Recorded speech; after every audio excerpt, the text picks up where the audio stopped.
Panitia pemungutan suara didampingi Panwascam dan aparat keamanan mendistribusikan logistik pemilu ke sejumlah lokasi di Pulau Bromo, Kelurahan Mantuil, Banjarmasin Selatan, Selasa siang. Daerah pinggiran kota yang tidak bisa ditempuh jalur darat tersebut membuat petugas terpaksa mengantarnya melalui jalur sungai dengan menggunakan klotok atau perahu bermotor. Tercatat ada 4 TPS yang melaksanakan pencoblosan pemilihan kepala daerah untuk kota dan provinsi. Mendistribusikan logistik dalam rangka pemilihan gubernur dan wali kota Banjarmasin tepatnya ke Pulau Bromo.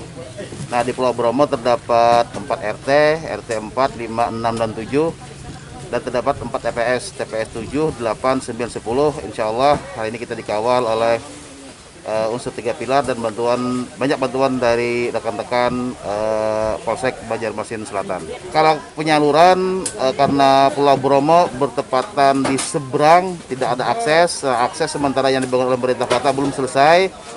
Jadi untuk pendistribusian kita menggunakan klotok kapal kecil gitu aja sih. Kendati hanya bisa diakses melalui jalur sungai, antusias warga untuk mengikuti pemilihan kepala daerah sangat tinggi.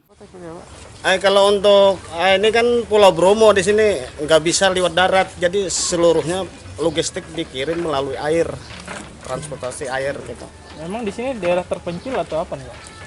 Ya kalau dibilang terpencil ya terpencil, Pak. Soalnya cuma kan ke Pulau Bromo ini, jadi nggak dikelilingi pulau lah, sungai gitu. Antusias warga gimana, Pak? Ya antusias warga sepertinya bersemangat aja, Pak. Bagus saja menerimanya itu, kayaknya menyambut Pilkada 2020 ini sangat antusias lah. Daftar pemilih di 4 TPS Pulau Bromo berkisar 1.200 orang. Warga berharap kepada kepala daerah yang terpilih nanti dapat membangun fasilitas yang dapat diakses melalui jalur darat. Satya Naka, Kalsel 1net.